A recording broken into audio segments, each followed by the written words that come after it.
అదిగదిగో చరిత్రలో నిలిచిపోయే ఓ సువర్ణ ఘడియ ఇది. జగనన్న ప్రభుత్వం తమ సువర్ణ హస్తాలతో గౌరవ ముఖ్యమంత్రి వర్యులు డిజిటల్ ఫ్లాట్ ప్యానెల్ పై తమ ఆశీస్సులను శుభాకాంక్షలను ఆల్ ద బెస్ట్ అంటూ క్రోసూరు పాఠశాల విద్యార్థిని విద్యార్థులకు రాష్ట్ర వ్యాప్తంగా అందరికీ జగనన్న విద్యా కానుక 4వ విడత కిట్ల పంపిణీ కార్యక్రమంలో తమ శుభాకాంక్షలను శుభాశీస్సులను డిజిటల్ ఫ్లాట్ ప్యానెల్ పై తెలియజేశారు. మనందరి కరతాళ ధ్వనులు ఇక్కడి నుండి అక్కడికి వినపడేలాగా ఒకసారి ఇద్దాం. పిల్లలు చప్పట్లు కొట్టండి అందరూ గట్టిగా మరోసారి.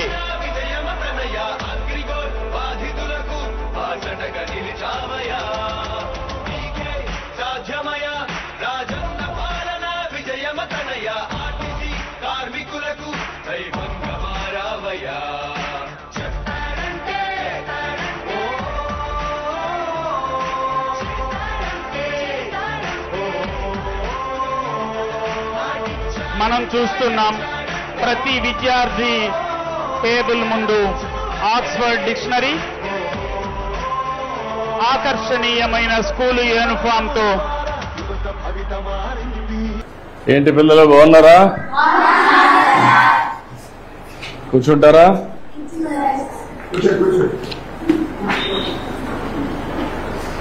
ఏంటంతా 8th క్లాస్ అందరూ బాగా చదువుకుంటున్నారా?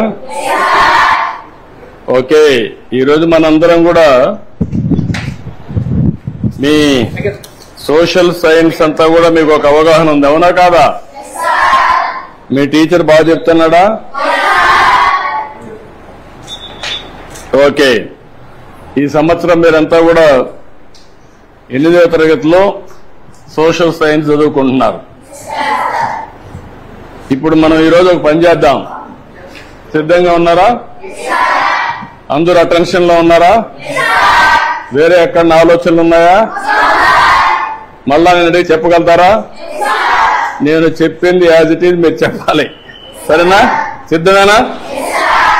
ఓకే, మొదటి టాపిక్. ఎవరన్నా హోంవర్క్ చేసుకొని వచ్చారా? చదువుకున్నారా? చదువుకున్నారా ఈ సబ్జెక్టు? అయితే నేను బ్రీఫ్ గా చెప్తాను.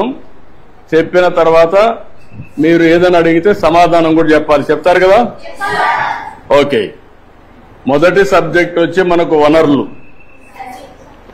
వనరుల గురించి మనకు ఒక చిన్న కథ. మోనా రాజు తమ ఇంటిని శుభ్రపరుస్తూ వాళ్ళ తల్లితో గడుపుతా ఉంటారు. అప్పుడు ఈ బట్టలు, పాత్రలు, ఆహార ధాన్యాలు, దువ్వెనలు, తేనె సీసా పుస్తకాలు చూడండి. వీటిలో ప్రతి ఒక్క దానికి ఉపయోగం ఉంటుంది అనింది. ఎవరు? మోనా చెప్పింది.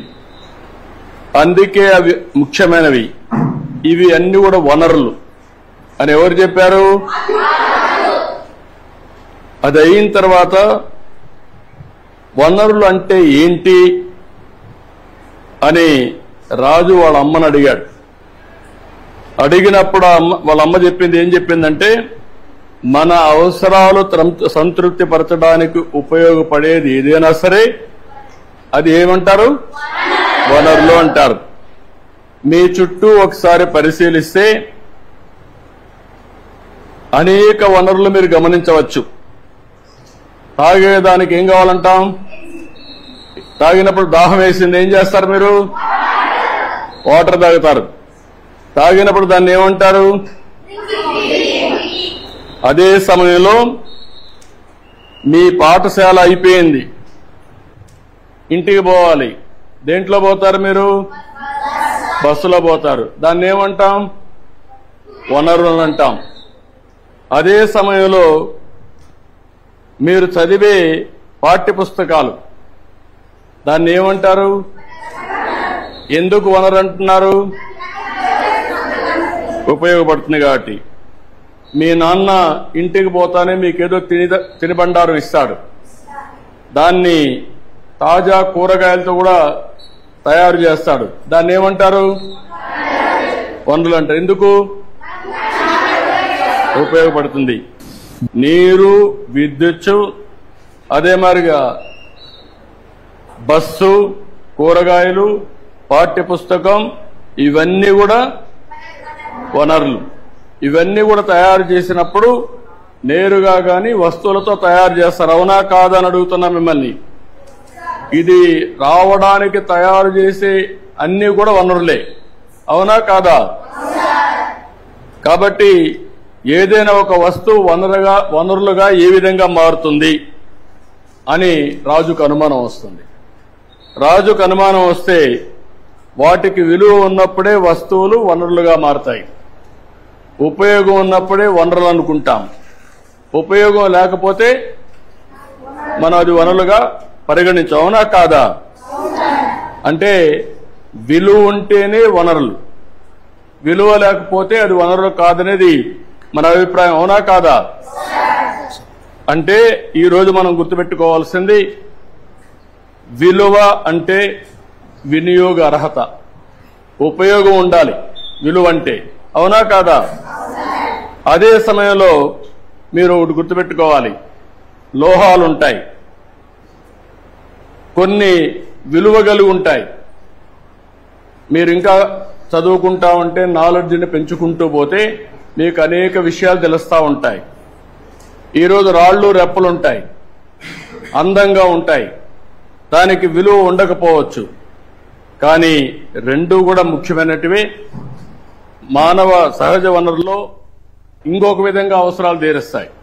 ఇప్పుడు రాయి ఉంది, మీకు ఉపయోగపడదు, కానీ రాయి వల్ల ఏమవుతుంది? కంకర తీస్తారు, అక్కడ కూడా ఉపయోగపడుతుంది. ఈ విధంగా వనరులుగా పరిగణిస్తాం. సమయాన్ని బట్టి వనరుల యొక్క విలువ పెరుగుతుంది. అవునా కాదా?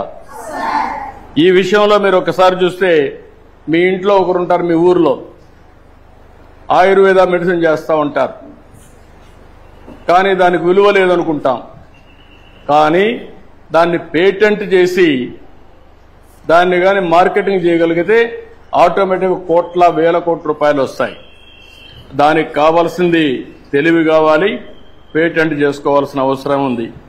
అంటే దీన్ని బట్టి మీరు అందరూ ఆలోచించుకోవాల్సిన పిల్లలు, సమయం, సాంకేతికత అనేటి వస్తువుల్ని వనరులుగా మార్చి రెండు ముఖ్యమైన అంశాలు. రెండు ఇలాంటివి మనం ఆలోచించినప్పుడు మీరు చాలా సమస్యలు చూస్తూ ఉంటారు, సమాజంలో చాలా వనరులు చూస్తూ ఉంటారు. ఆ వనరుల్ని మీరు నెక్స్ట్ లెవెల్కి తీసుకపోతే దానికి కావలసింది జ్ఞానం కావాలి, చదువు కావాలి, ఇన్నోవేషన్గా తయారు కావాలి. అప్పటికే దానికి విలువ పెరుగుతుంది. వనరులు అనేటివి 3 రకాలు ఉంటాయి. సహజ వనరులు. ఈరోజు కొండలు ఉన్నాయి, మీరు సృష్టించారా? ఎక్కడి నుంచి వచ్చాయి? నేచురల్ గా వచ్చాయి. ఈరోజు నీళ్లున్నాయి, ఎక్కడి నుంచి వస్తున్నాయి? నేచురల్ గా వస్తున్నాయి. ఇవన్నీ ఏమంటారు? సహజ వనరులు. రెండోది, నీరు నుంచి కరెంటు తీస్తాం. అవునా కాదా? నీరు నుంచి పంటలు పండిస్తాం. దాన్ని ఏమంటారు? Man made. ఇవన్నీ మానవ నిర్మిత వనరులు. ఇవన్నీ ఇంకొక పక్క మానవ వనరులు. ఇప్పుడు మీరు అందరూ ఉన్నారు పిల్లలు, రేపు పెద్ద అయినాక మీరు ఇండస్ట్రీ పెడతారు, కొన్ని వేల మందికి ఉద్యోగాలు ఇస్తారు. అంటే అన్నిటినీ శాసించేది మానవ వనరులు. మానవ వనరులు మీ విజ్ఞానాన్ని పెంచుకుంటే ప్రపంచంలో ఏదైనా మీరు సాధించే అవకాశాలుంటాయి. ఈరోజు మీరు ఒక పని చూస్తే సహజ వనరులు ఏమేమి చెప్పండి? ఏమేంటి? మీరు గాలి పీల్చుకుంటున్నారా? గాలి ఏంటి? అది సహజ వనరులా ఏమన్నా కొంటున్నారా మీరు? నదులున్నాయి, ఇంకో పక్క నేలలున్నాయి, ఖనిజాలున్నాయి. ఇవన్నీ కూడా సహజ వనరులు. ఇవన్నీ ప్రకృతి మనకు ప్రసాదించిన వరం. అవునా కాదా? దీన్ని ఫ్రీగా మీరు ఉపయోగించుకోవచ్చు. అవునా కాదా? అదే మరిగా సహజ వనరుల్ని స్థూలంగా